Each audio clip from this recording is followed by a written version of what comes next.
Kedatangan kolonis pertama kali di Bedeng 15 yang kelak menjadi metro, yaitu pada 4 April 1936. Setahun setelah kedatangan kolonis pertama yang menempati Bedeng 1 di induk desa Trimurjo.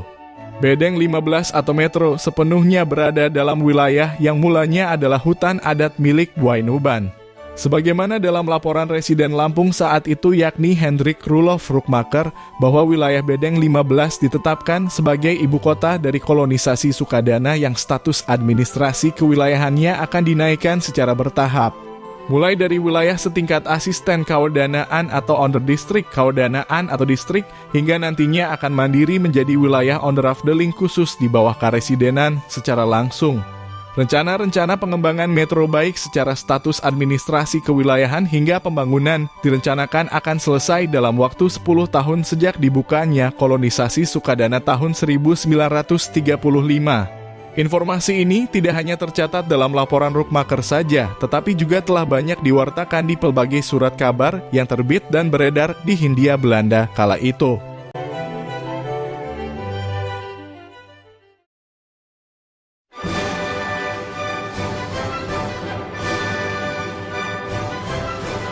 Setahun setelah kedatangan rombongan kolonis, hari Rabu 9 Juni 1937 menjadi hari yang bersejarah bagi Bedeng 15 atau metro. Sebagaimana disebutkan dalam berbagai dokumen arsip sumber sejarah, paling tidak terdapat 2 peristiwa penting yang terjadi di metro pada hari itu. Pertama, dilaksanakannya upacara perpisahan Hendrik Roelof Roekmaker yang telah berakhir masa tugasnya sebagai Residen Lampung. Upacara resmi itu dilaksanakan di metro sebab pada masa pemerintahan Residen ini pelaksanaan mega proyek kolonisasi di Lampung. Khususnya kolonisasi Sukadana dinilai paling berhasil di Hindia Belanda selama kurun waktu lebih dari 30 tahun sejak pertama kali proyek pemerintah itu dilaksanakan mulai tahun 1905.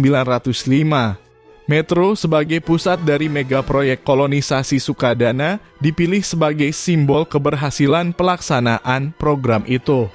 Untuk itu dibangun sebuah monumen peringatan keberhasilan kolonisasi yang diresmikan bersamaan dengan upacara perpisahan Residen Roekmaker. Monumen itu dibangun tepat di perempatan utama Jalan Boulevard, pusat kota. Berbentuk kolom tiang setinggi 4 meter. Yang di bagian sisi depan dan belakang terpahat prasasti batu marmer bertuliskan dalam bahasa Belanda dan Jawa yang berarti untuk mengenang keberhasilan kerja kolonisasi Residen Hendrik Roelof Roekmaker tahun 1933 sampai 1937. Beberapa pejabat penting yang hadir saat itu diantaranya adalah Kontrolir Onderafdeling Sukadana Mr. Lasakwar, Sekretaris Daerah Mr. Bohneman, Kepala Administratur W5, Komite Masyarakat Tionghoa, Mr. Lim Giok Keng, Demang Teluk Betung, dan dari Detasemen KNIL. Roekmaker meninggalkan satu catatan penting berupa laporan kinerja kolonisasi yang dipimpinnya selama menjadi residen. Dalam laporan itu banyak memuat informasi pelaksanaan dan perkembangan kolonisasi di Lampung, khususnya kolonisasi Sukadana dan metro sebagai jantung ibu kotanya.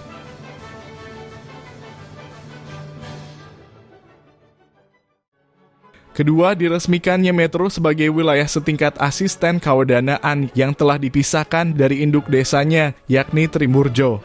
Peristiwa kedua ini menjadi peristiwa paling penting bagi metro di hari itu. Sebab metro mulai memasuki lembaran sejarah baru yang mulanya sebagai bagian dari desa Trimurjo. Kemudian dipisahkan dari induk desanya dan dinaikkan statusnya setingkat induk desanya, yakni asisten kawadanaan atau underdistrict. Tak hanya itu, diresmikan pula status metro sebagai pusat pemerintahan dari wilayah kolonisasi Sukadana dan dalam waktu dekat metro akan segera menjadi tempat kedudukan seorang asisten kontrolir. Peristiwa kedua ini berlangsung di pendopo asisten Wedana Metro pada tengah hari pukul 12 siang. Para peserta upacara yang sebelumnya sudah hadir pada upacara perpisahan Residen Roekmaker juga turut menyaksikan peristiwa penting ini. Puncaknya ketika Raden Mas Sudarto dilantik menjadi asisten Wedana Metro yang pertama dan secara simbolik menerima sebuah keris Lampung dari Residen Rukmaker sebagai tanda jabatan itu. Dua peristiwa bersejarah nan penting itu tercatat dalam arsip pemerintah. Dan 3 hari kemudian banyak surat kabar di Hindia Belanda yang ramai mewartakannya. Di antaranya Batavia's Nieuwsblad, De Indische Courant, dan beberapa surat kabar lainnya. Sejak saat itu Metro memulai fase perkembangan baru dengan pembangunan fisik yang masif. Bedeng 15 segera berganti wajah untuk menjadi pusat pemerintahan dengan tata ruang kota berkonfigurasi hybrid Jawa Eropa yang tertata rapi dan apik.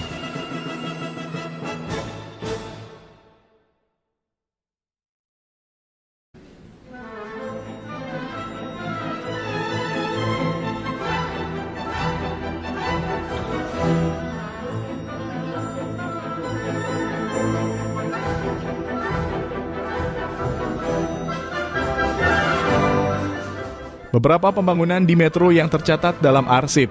Di antaranya adalah Aspiran Controller Woning atau kediaman aspiran controller, Doctors Woning atau rumah dokter pemerintah, Government Ziekenhuis atau rumah sakit pemerintah, Binnenland Bestuur kantor atau kantor administrasi pemerintah, Waterstaat kantor atau kantor pekerjaan umum, elektrifikasi kantor atau kantor kelistrikan, perumahan pegawai pemerintah tingkat rendah, pesanggerahan Hansje, serta persiapan kawasan pemukiman untuk bangsa Eropa.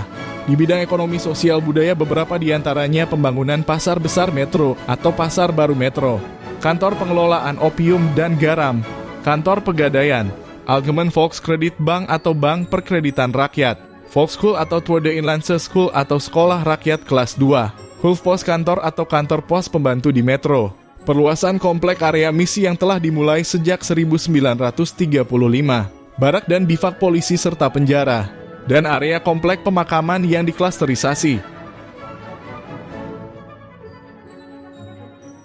Pembangunan fisik ibu kota kolonisasi Sukadana di Metro tidak hanya dilakukan oleh pemerintah kolonial Hindia Belanda saja, akan tetapi melibatkan banyak pihak. Misalnya saja seperti pembangunan Masjid Agung yang berlokasi di depan alun-alun Metro melibatkan multi pihak, yakni sumber pendanaan yang berasal dari para kolonis dan sebagian pendanaan berasal dari bantuan Raja Kasunanan Surakarta Hadiningrat. Sedangkan desain bangunan masjid disiapkan oleh pemerintah kolonial. Beberapa pihak swasta saat itu turut berinvestasi dalam pembangunan ibu kota kolonisasi Sukadana di Metro. Di antaranya pihak misi yang telah hadir sejak tahun 1935 yang mendirikan klinik, rumah sakit, dan sekolah. Kemudian para pengusaha dan pedagang Tionghoa dari Sukadana yang meramaikan dan menggerakkan ekonomi niaga di pasar baru Metro. Selanjutnya pengusaha Tionghoa dari Teluk Betung Mr. Lim Giok Keng yang berinvestasi menjalankan bisnis pengadaan listrik di Metro, yang membuat Metro terang benderang dialiri listrik. Di saat daerah lain kala itu masih belum tersentuh fasilitas mewah tersebut. Hingga organisasi keagamaan Muhammadiyah yang mendirikan koperasi kolonis bernama Koperasi Rukun Tani, dan Sekolah Holland Inlandse School atau HIS Muhammadiyah di Metro yang bertujuan agar anak-anak kolonis memiliki kesempatan belajar lebih baik.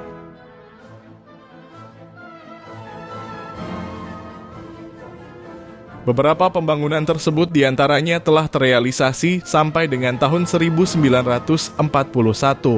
Bahkan sejak akhir tahun 1938 telah ditunjuk pejabat aspiran controller yang bertugas di Metro, yakni Cornelis Bastian van der Linden yang mulai berkantor di Metro sejak tahun 1939 dan menempati rumah dinasnya di depan alun-alun.